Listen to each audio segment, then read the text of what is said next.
Hey guys, welcome back to Play on Footy. Today, my name is Bailey and we are going to be looking at the Richmond Tigers AFL 2024 trade talk. So yeah, let's get into it. If you haven't already, please like and subscribe this video. It helps with the algorithm. Obviously, I'm just a small little AFL channel coming up in the ranks, but every little bit helps, guys, so thank you. So if you're not aware, Shai Bolton, Liam Baker, Dan Rioli, Jack Graham are the ones that are departing Punt Road, with off-contract players, obviously Liam Baker, Matt Kalina, Matt Coulthard, Noah Cumberland, Thompson Dow, Jack Graham, Oliver Haynes-Brown, and Camden McIntosh. Camden McIntosh obviously retired, but they do hold draft picks, one being the Wooden Spooners, 21, 29, 39, 41, 47, 57, 66, and 72. So they do have a lot of picks, and it's all really coming from those, as I've mentioned before, the players that are departing now. Daniel Rioli's been linked to Gold Coast Suns to go up and play with Damien Hardwick, as well as Liam Baker, who has been linked to West Coast Eagles, and Jack Graham as well. Now that Mick Walter, who used to be an assistant coach to Dimmer back in 2017, 18, 19, 20, he obviously wants these players to come and play for him. And now that he's got the West Coast Eagles head coaching role, it's pretty much, set in stone, so to speak. The only one that's a little bit up in the air at the moment is Shai Bolton. Now, Shai Bolton's been linked to Dockers, but look, anything could happen there. I mean, there's been talks of Tim Kelly thinking of a move. Could you imagine Tim Kelly going to Freo and then Shai Bolton coming to Eagles? I mean, look, in an ideal world, Eagles fans would love that scenario. I just don't know if it's going to be the case this year. It really could be. It will come down to the Chad Warner trade, which is going to be inevitable next year, with the Western Australian looking to come back home from the Sydney Swans. And look, there's no guarantee Sydney Swans are going to have premiership success in 2025. So that could ultimately sway him to just go, yep, I need a fresh start.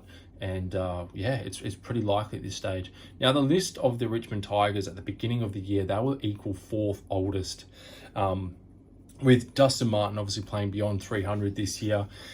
He's now gone to the Suns. It's pretty much locked in there. The way I see it, he's played it off. He said, yeah, no, I'm happily retired. But yeah, Dusty being Dusty, he doesn't really care. He's you know what I mean? So he's 100% going to Gold Coast Suns. Richmond have about 15 players that have played 100 plus games for the club, as well as 26 players that have played 50 games or less. So there is experience there at Tigerland. However, the only worrying concern that I have is, apart from their captain and obviously Tim Taranto, they don't really have many experienced players around that sort of youth sort of group. So it's going to be interesting. Don't get me wrong, it's definitely going to be interesting. Toby Nankervis is the captain, but yeah, they just need to know how they're going to structure it, because what I like about North, which we'll get to, well, we have done the video prior to this, was that they're trying to get some core older guys around their youth, and they've got a lot of young talent in North Melbourne. So Richmond, I think, are going to be trying to copy and emulate that. Again, I mentioned in previous numerous videos that 2028 they got Tasmanian Devils, so they got to make the most of it now, the Richmond Tigers. So that's the only thing that is probably playing on their mind. Now, they do have players that have of course already left. So they've got Dylan Grimes has been retired, Dustin Martin's been retired, Sam Naismith obviously got a terrible ACL injury again. I think it's like his third or fourth, so he's done and dusted, and Marlon Pickett as well retired. So look, that does free them up a lot. Obviously, I've mentioned their draft picks and who they've got, but they have retained Dion Prestia, who really, on a 1-year deal, how long has he got long to last? And he pops hamstrings left and right, and I just don't know his durability come 2025. Essendon midfielders Ben Hobbs and Elijah Tatsis have been touted as some sort of targets for the Tigers in the off-season. However, Ben Hobbs, from what I know so far, probably isn't going to go anywhere. He's going to stay at Essendon, but Elijah could be on the move. You just never know. So that is definitely one to watch. But as a whole, under Adam Uze, I'd be saying that he really needs to play hardball this year in 2025 with his group of players that he has, because he still needs to prove that he's the right man for this rebuild.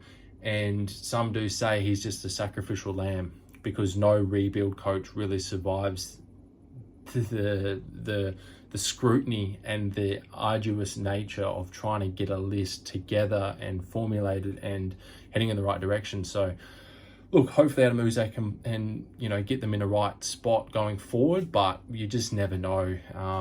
They are the wooden spooners. They are strategically trying to get as many picks as they can because they know obviously 2028 is around the corner with the Tasmanian Devils. So hopefully Adam Uze can get some fire into this group and really start building something special again for Punt Road. But what do you guys reckon? Comment down below, like and subscribe. Where do you see Richmond Tigers finishing in 2025?